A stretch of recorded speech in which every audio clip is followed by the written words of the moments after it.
No problem. Go. Give me.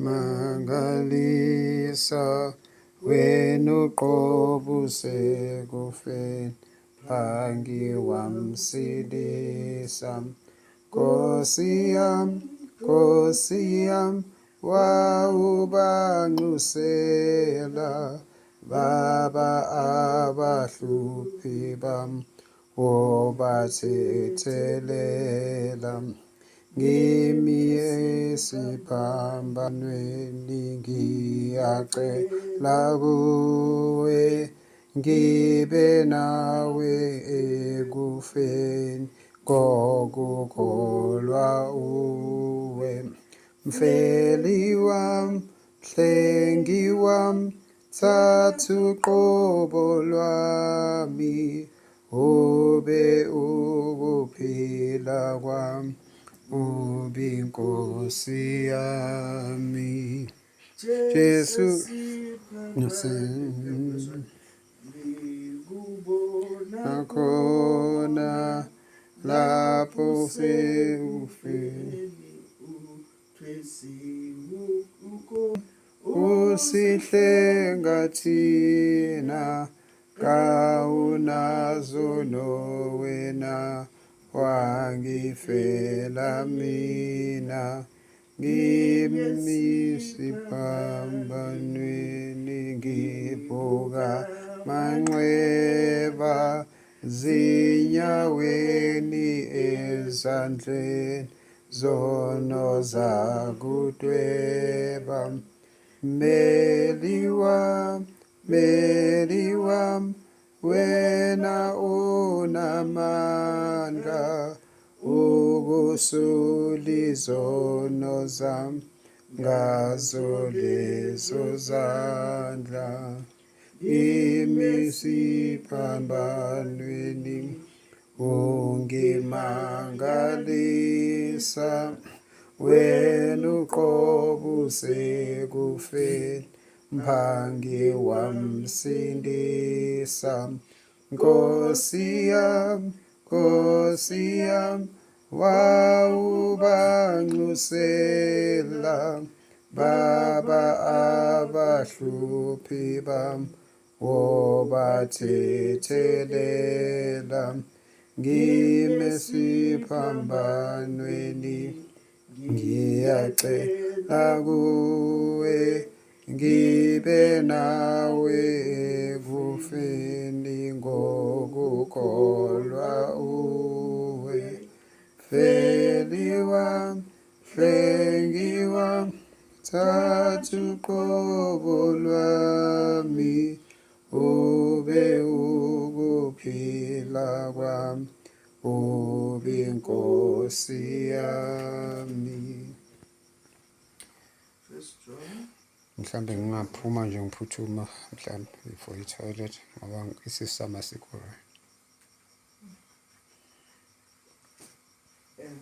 First John chapter 1 verse 7 ukuhambe kukhanyeni kepha uma sihambe kukhanyeni njengalokhu yena uqobo esekukhanyeni khona sinenhlanganyelo omunye negazi likaJesu indodana yakhe liyasihlambulula esonweni sonke. Uma sihamba ekukhanyeni njengalokhu uJesu uqobo ewukukhanya khona sinenhlanganyelo omunye nomunye ngegazi likaJesu indodana yakhe liyasihlambulula. Uma sihamba ekukhanyeni ukukhanya kukaJesu Kristu uyena uqobo ewukukhanya. Kumele uma sihamba enkosini sikusenkosini sihlale sihambe ebukhanyeni ngoba ukuhamba ebunyameni kunengozi. Ubumnyama buyasabeka, ubumnyama busifaka ezikhinsini, kepha ngoba uJesu Kristu uthanda ukukhanya, uthanda ukuthi nathi sihambe ekukhanyeni. ngaso sonke isikhathi sihlanganele omunye nomunye ngegazi likaJesu indodana yakhe liyasihlambulula esonweni sethu. Number 8, uma sithi asinasono siyazikhohlisa, leqiniso alikho kithi. Uma sithi asinasono siyazikhohlisa, nesono neqiniso alikho kithi. Ngoba ngempela bakhona abantu abathi abanaso isono kodwa sizalile esonweni.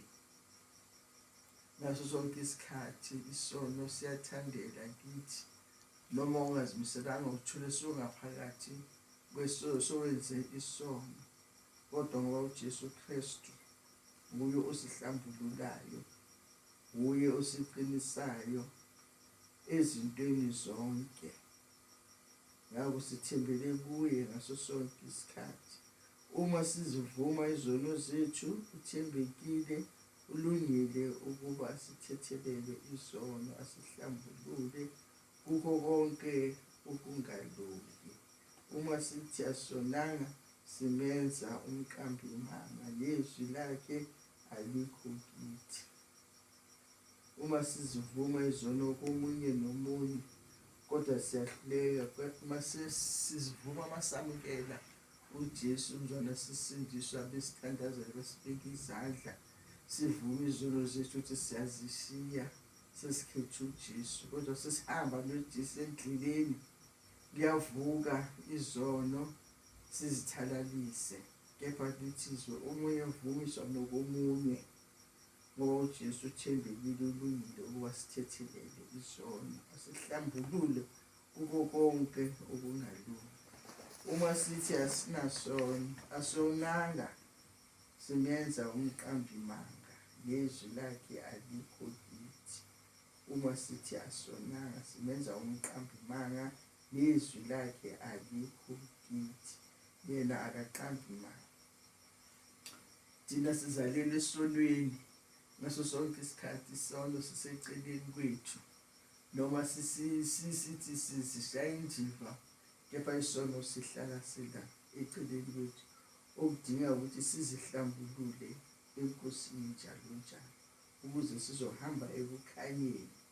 Ngoba masisekukhanyeni zonke izinto ezinjengalezo mele sizihlambulule kuzo. Ngiyambonga uNkulunkulu manje usuku phakathi. Amen. Amen.